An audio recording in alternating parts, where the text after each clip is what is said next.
Les saludo con mucho gusto, vamos arrancando una charla a fondo y vaya que el tema de los aranceles se ha venido dando en todas las mesas de discusión y nosotros no queremos quedarnos atrás, sobre todo teniendo en cuenta cómo también afecta a México, cómo afecta a Baja California Sur y qué es lo que está pasando en el mundo, porque con Donald Trump y su guerra comercial es una noticia de casi cada día, cada hora. Cambia la información. Y para ello, precisamente, saludo con gusto esta noche al economista Isaías Ruiz. Con el gusto de saludarte, Isaías. Gabriel, encantado de estar de vuelta. Hace rato que no nos sentábamos tenemos rato, a discutir. Oye, la guerra comercial, ¿cómo la observas? Creo que ahorita llegamos a un punto y me parece que esta charla quedó perfecta hoy, porque quizás si hubiera sido ayer, nos hubiéramos quedado desactualizados completamente. Exacto. Trump envía estos aranceles a 60 países, unos más, unos menos, pero digamos que hay con China, ahí se detiene y hay un intercambio porque yo te subo, pero en medio de esto, una pausa de 90 días porque ya hay consecuencias. Ahí acabo de dar un resumen súper rápido de los últimos 15 días y yo creo que si hubiéramos hecho esta charla ayer, hubiéramos quedado desactualizados completamente. Definitivamente, el día de hoy fue buenísimo. Ha estado moviéndose, yo sé que en casa ve usted y oye los datos y de repente uno alucina porque dice, bueno, ¿qué están hablando los economistas? No entiendo. Pero bueno, vamos a definir rápido. Para empezar, arancel, ¿te parece que defino el concepto básico de arancel? Es un impuesto que se pone a la entrada y salida de los productos. Normalmente el que más nos afecta es el de entrada porque es el que puedes usar tú como arma comercial, por decirlo de alguna manera. Le digo a mi socio, o al que puede no ser mi socio, te voy a poner un arancel, un impuesto a tus productos, para que cuando lleguen a mi mercado lleguen más caro y la gente pues ponga en preferencia por el precio mis productos, los locales. Exacto. Esa es la intención real. Esa es una política que se dejó, dejó de lado lo de los aranceles por mucho tiempo. De hecho, es la política que se manejó en la época, no sé si ustedes han oído hablar de esto después de la Segunda Guerra Mundial, los famosos baby boomers, ese periodo de expansión de la economía estaba regido por una economía que la llamamos nosotros con intervención del gobierno, un gobierno que intervenía mucho en la economía. Inclusive en México llegamos a tener un gobierno que establecía precios, que el gobierno era el que decía, va a valer esto tanto, no el mercado. Luego, en los 70s, ese modelo colapsa, cambia, y en los 80s entra el neoliberalismo. Uy, qué miedo, ya saben ustedes. Y ese pues es otra cosa que el libre mercado en acción. La gente va a demanda, suben los precios, bajan, ya saben, ¿no? Y en ese contexto, también llegamos al acuerdo que sería bueno tener socios. Normalmente el socio más adecuado es el que está al otro lado lo más cercano. Y se formaron bloques de integración económica, le llamamos nosotros, que era como un bloque de amigos. Y entre amigos, pues no nos hacemos daño. Canadá, nos compartimos. Unidos, en el caso de nosotros, con Canadá y Estados Unidos, a partir de 88, que ellos tenían un tratado, nosotros nos subimos a ese tratado y toda América del Norte formaliza un tratado de libre comercio en 94, donde la prioridad de estos tratados, como bien señalas, es bajar los aranceles, tasa cero. O sea, entre amigos no nos cobramos este impuesto porque somos amigos. Y eso fortalece las cadenas de producción, que es muy importante, te voy a decir por qué. Porque eso permite que los productos se fabriquen con insumos de los tres países ganan, los productores de los tres países ganan, elaboran un producto elaborado con diferentes componentes y, digamos, tiene una prioridad porque está hecho pues entre amigos. Por ejemplo, así, un carro. Eso ha fortalecido las cadenas y ha fortalecido un tipo de comercio del que ya te he platicado, que voy a sacarlo ahorita porque es importante. Se llama comercio intraindustrial. Hay dos tipos de comercio, el interindustrial y el intraindustrial. El interindustrial es el comercio típico. Te vendo yo unos melones y tú me vendes unas latas de algo, ¿no? O sea, estamos hablando de productos del sector primario y del sector secundario. O sector turismo, el sector terciario le compra al secundario las latas o le compra verdura al productor. Entonces, ese comercio entre sectores se llama comercio interindustrial. Pero el intraindustrial es un tipo de comercio, digamos, nuevo, entre comillas, que se da entre empresas del mismo giro. O sea, yo que fabrico carros, te vendo a ti que fabricas carros un foco para tu carro y tú me lo compras. Tú compras ese foco, lo ensamblas, armas algo y me lo vendes a mí. Y así armamos un carro entre todos y al final, pues eso permite que, como se va armando en partes el carro, aunque no lo crea usted en casa, aminora mucho los costos de producción y hace que los productos sean más baratos y más fáciles de adquirir. Eso ha permitido que usted tenga el celular de alta gama que sé que tiene ahí en casa, y la computadora de la frutita manzanita y todo, yo sé. Porque esos justamente son equipos que se ensamblan así, se van ensamblando poquito a poco, llega la pieza a un país y luego llega a México y luego llega a Estados Unidos. Y así pues se van abaratando, por eso usted compra esos aparatos, antes decía elaborado en California, hoy dice diseñado, o sea el diseño nada más es de allá, todo lo demás está ensamblado en todo el mundo. Y esas redes es a nivel global. Ya. Así que esto de los aranceles que saca Trump viene a hablarnos de un proceso de desglobalización, que ya aquí lo habíamos comentado alguna vez, ¿se acuerda usted después de la pandemia? Que era que los teóricos decían que la globalización, que era esta integración entre los países, pero a partir de integración regional, nos llevaría a una integración global y todo el mundo sería feliz en un mundo, digamos, y utópico. Muy utópico, casi como el socialismo. Y al final resultó ser que no fue así. La pandemia nos mostró, y tú y yo lo vimos, que la producción se concentró en algunos países como China y nos hizo dependientes. Por eso cuando viene la pandemia, truena todo, los chinos, se da la pandemia justo donde está la parte maquiladora y es un caos porque los productos no llegan, todo se encarece y como que los países metieron el freno de mano y dijeron, ¿sabes qué? Vamos a darle vuelta al asunto, regresemos entre países. A lo que tenemos cerquita. Aquí cerquita, del offshoring pasamos al nearshoring, que es voy a producir cerca de los mercados mejor para evitarme broncas con la cadena de suministro.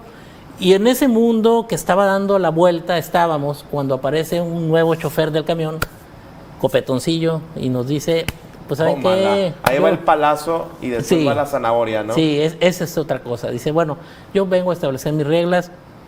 Me interesa que Estados Unidos vuelva a ser el país hegemónico, el principal. O sea, en este momento tú consideras que es un cambio completamente, un giro completamente. Nos está metiendo en otra dinámica. Bueno, frena el nearshoring y nos acerca a otra cosa. Que por cierto, ahorita respiramos 90 días, con la pausa de 90 días. Sí, el dato aquí, Gabriel, es mete pausa 90 días, pero solo deja a China, o sea, China no, ese pleito sigue directo. Ajá. Oye, pero entonces, regresando a los aranceles, como una especie de política pública, porque para Trump es su política pública de palazo y va la zanahoria, ¿no? Palazo, zanahoria.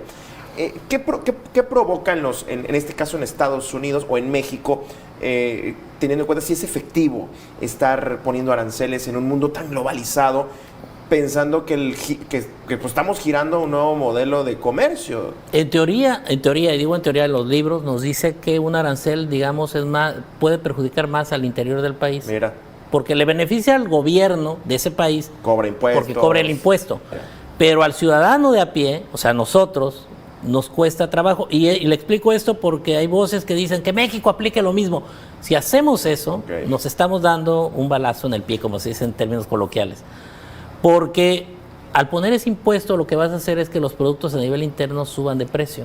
Y como muchos de nuestros productos nacionales requieren de insumos que vienen o materia prima que viene del extranjero, eleva los precios. Así que no es, por decirlo de alguna manera, no es la mejor solución. De hecho, nos perjudica. Fíjate. Por eso, la estrategia del gobierno mexicano. La estrategia del gobierno mexicano merece un aplauso. Tú sabes que no, ideológicamente no estoy muy de acuerdo con muchas cosas. No, eres un crítico duro. Pero en esto le tengo que reconocer a Claudia Sheinbaum mis respetos porque lo han sabido manejar. Te lo he dicho en otros espacios, lo estamos haciendo bien y no me he equivocado, va bien el asunto. México, digamos, sale menos raspado. Aunque no se olviden, sí aplicó un 25% de aranceles a productos no relacionados con el tratado. El aluminio, sí, el acero. Hay productos ahí que no están dentro del tratado, que están siendo afectados por un arancel que sí nos impuso Trump del 25%, que afecta el 50% de nuestras exportaciones, son 40, de lo que vendemos. Sí. Oye, en medio de lo que comentabas del nearshoring, hay un término que me llama la atención, que es el friendshoring. Que en este caso, pues básicamente creo que es lo que está haciendo México, voltear a ver a los que tiene más cerca. Efectivamente, y al final de cuentas yo creo que la venta... Friend de amigo. Sí, friend es amigo, y en teoría... Te había dicho yo, México no va a contestar, aunque Canadá sí contestó de momento porque se enojó, pero el enojo de Canadá responde más a que le dijeron Estado 51. Que bueno, tema más político, electoral y todo eso ya. Sí, pero México contestó bien al decir no vamos a esperar que esto pase. Al final, te dije yo, no, puede ser que no nos afecte, tú lo viste, no nos afectó, no nos tocó, ni a Canadá ni a México, porque sabe que hay un tratado de por medio, porque sabe que México y Canadá pueden alegar ante la Organización Mundial de Comercio. Y Trump no es tonto, o sea, está jugando nada más, está bloqueando, estamos apostando. Pues. Sí. Pero ahorita avienta la bomba, todo el mundo entra en pánico, viste las bolsas. Bueno, que ahorita me gustaría también llegar a eso, ¿eh? Sí. Cuando ve usted que caen las bolsas, por cierto, por si no le queda claro el concepto, en la bolsa de valores hay mucho dinero. Cuando escuche que cae la bolsa, significa que la gente está vendiendo las acciones para agarrar dinero y sacarlo y llevárselo a otro lado, ¿eh? Por eso caen las bolsas. Sí, la especulación. Ahora, la guerra comercial China-Estados Unidos. Eso es muy importante. ¿Qué está pasando, Isaías? Sobre todo porque nosotros, me llamó mucho la atención cuando se da todo esto de los aranceles, el día de la liberación, la semana pasada con Trump, pues muchos primeros ministros y presidentes estaban con una cara así como que enchuecándosela, y la presidenta Sheinbaum, normal, contenta, dio su conferencia, sonriendo, feliz, pero los demás bien trabados. Y sobre todo China. ¿Qué representa para el mundo esta guerra comercial? Bueno, es importante, Sheinbaum está tranquila porque conoce bien a Trump. Lo conocemos bien porque ya fue presidente una vez, así que ya nos tocó. Ya no la sabemos. Y sabía que lo que estaba haciendo era lo correcto. Ahorita para los aranceles 90 días porque dice en respuesta que no se han puesto agresivos, yo voy a ser no agresivo. Lo conocemos cómo se mueve. Pero ¿cómo dijo ayer? Es que vienen a besarme el trasero. Oye, ¿qué es eso? Digo, el señor no es lo más fino políticamente hablando, pero sí. Digamos, es un viejo, le está sirviendo de estrategia. Es un viejo lo de mar, sí. sabe, es empresario, sabe los mercados. A lo mejor es muy impropio en muchas cosas, pero le está funcionando hasta donde va.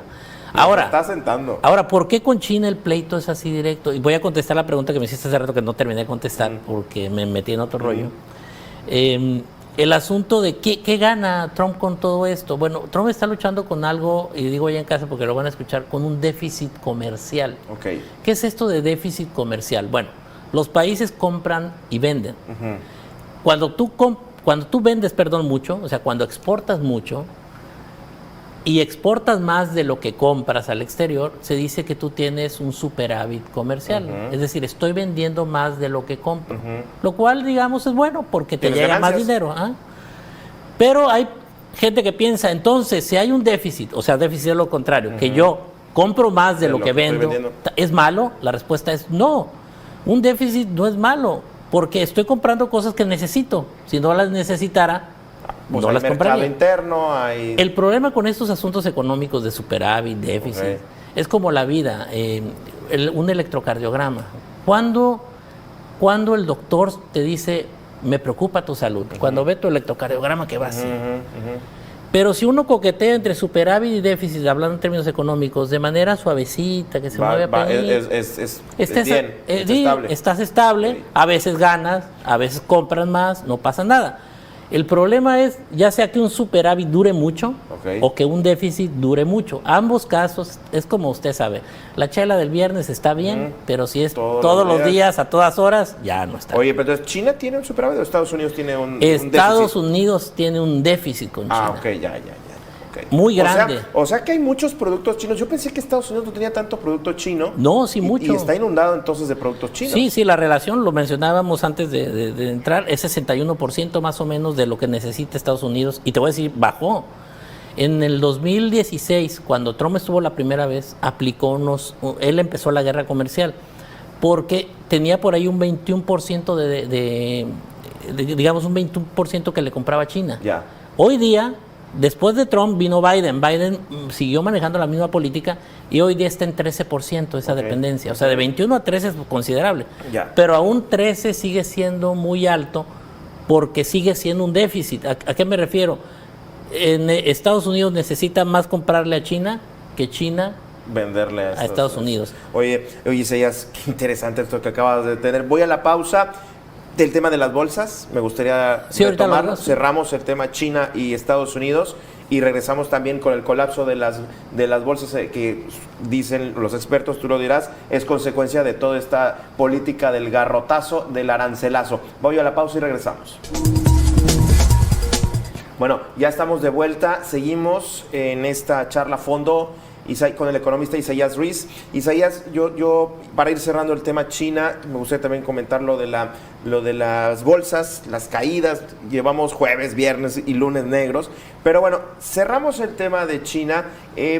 Entiendo entonces, tú una vez dijiste China es la gran fábrica del mundo, es donde se fabrica casi todas las mercancías que utilizamos, los textiles y demás, una cosa impresionante.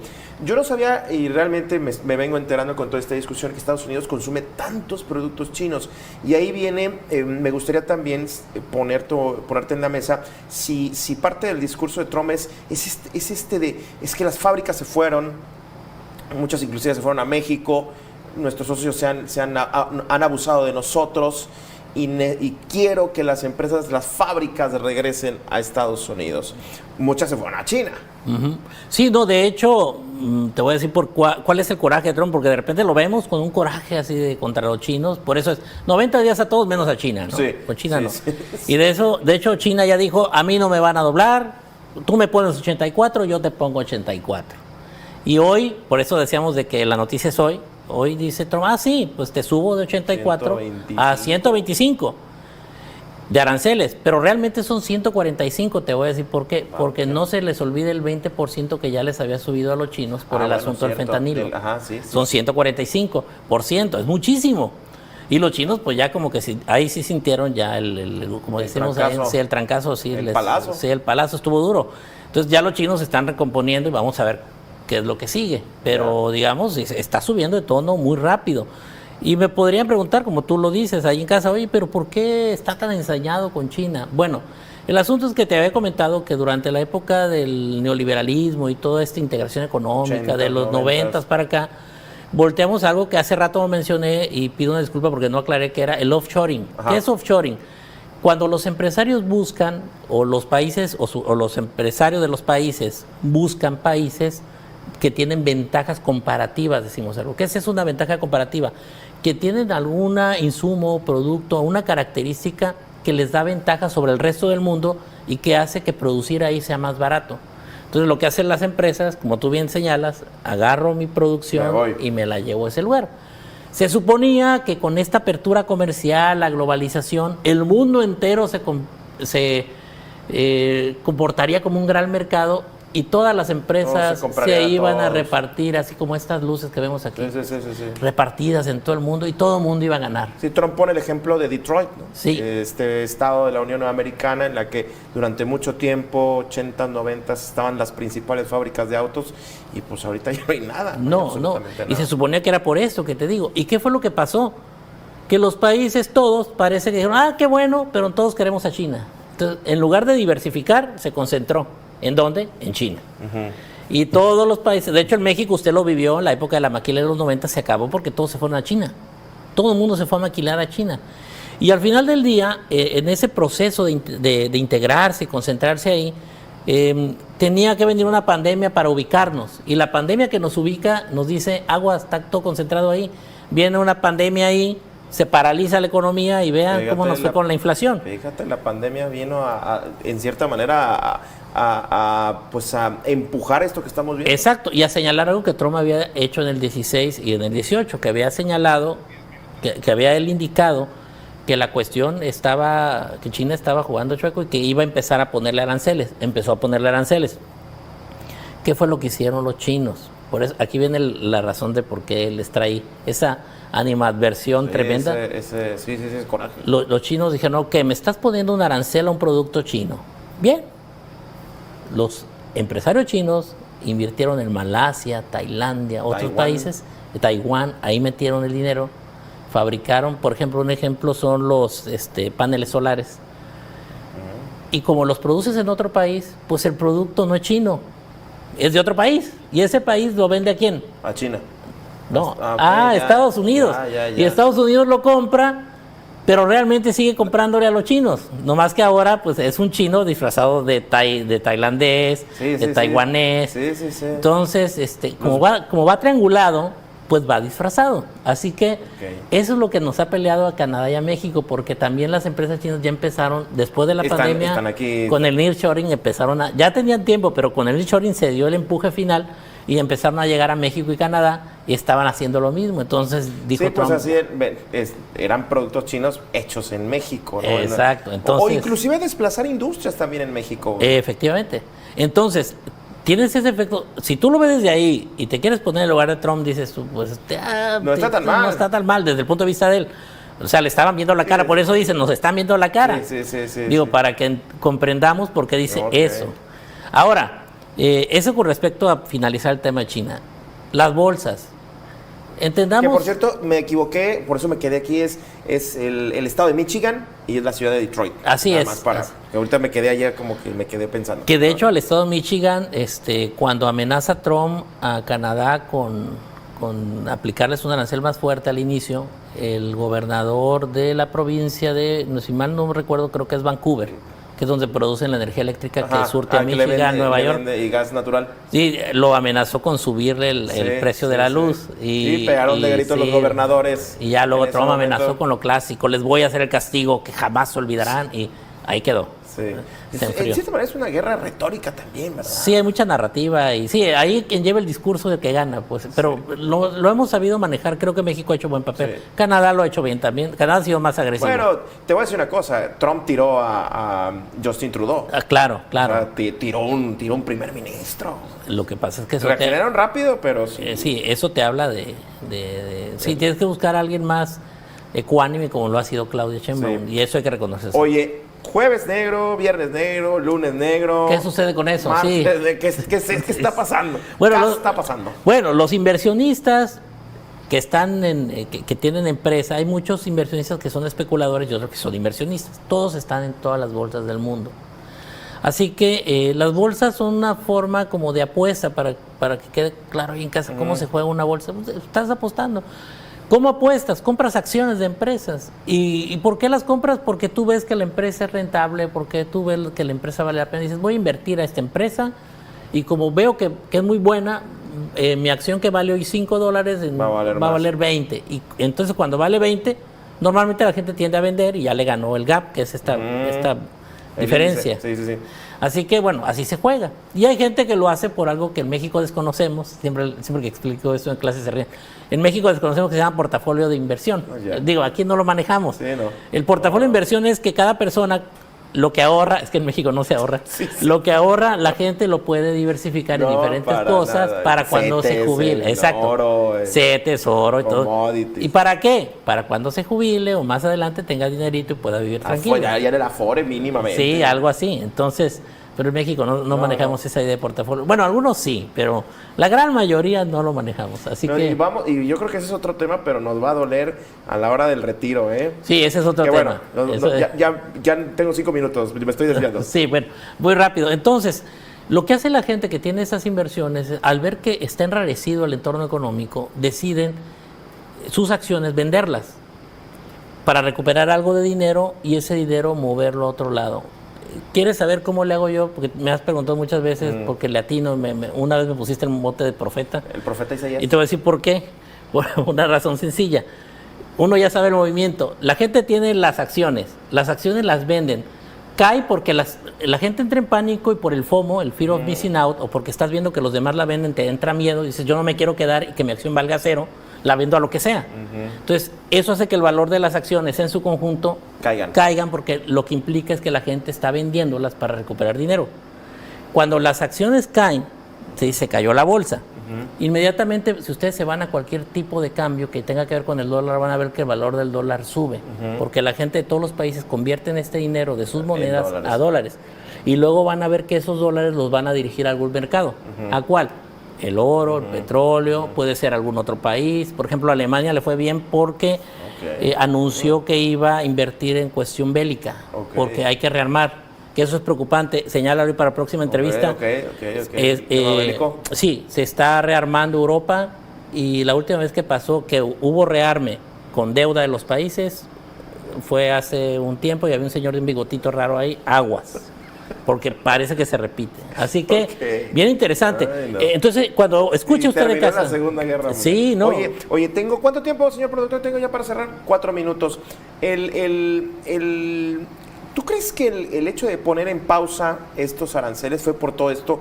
Porque estamos viendo que empresas, que te voy a decir una cosa, perdieron estaba viendo que Facebook perdió, o Meta perdió más de 200, 300 y tantos mil dólares 2 días después, 3 doritos después, ya no se había recuperado. Ah. O sea, realmente es una locura.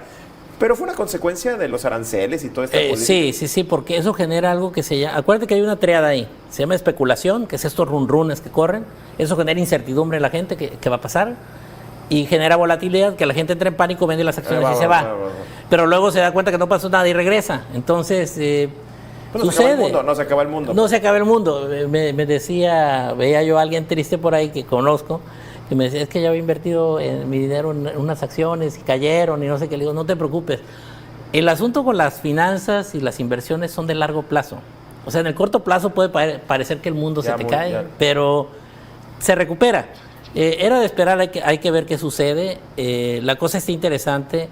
Los mercados se están moviendo porque no entienden del todo qué sucede.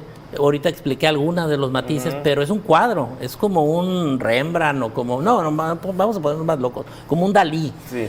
O sea, la cosa está bien loca y hay que pararse frente al cuadro y intentar entender la pintura. Es decir, Lento, bueno, sí, parte a parte. ¿Qué está diciéndome el autor? El autor de esta pintura se llama Donald Trump. Oye, y hay que ver qué. Al cierre de esta charla, entonces, los 90 días, ¿se va a calmar la cosa? ¿Se va a apaciguar? ¿O crees que hay turbulencia? Seguramente, me preocupa más que los 90 días y el resto de países, la relación China-Estados Unidos, porque esa puede detonar muchas cosas. De llamar la atención, nota al pie, póngalo ahí. ¿Por qué Rusia no ha manifestado nada? Rusia, ¿dónde Esa es la duda, lo platicamos ahorita. ¿Por qué Rusia está tan callada? Aguas.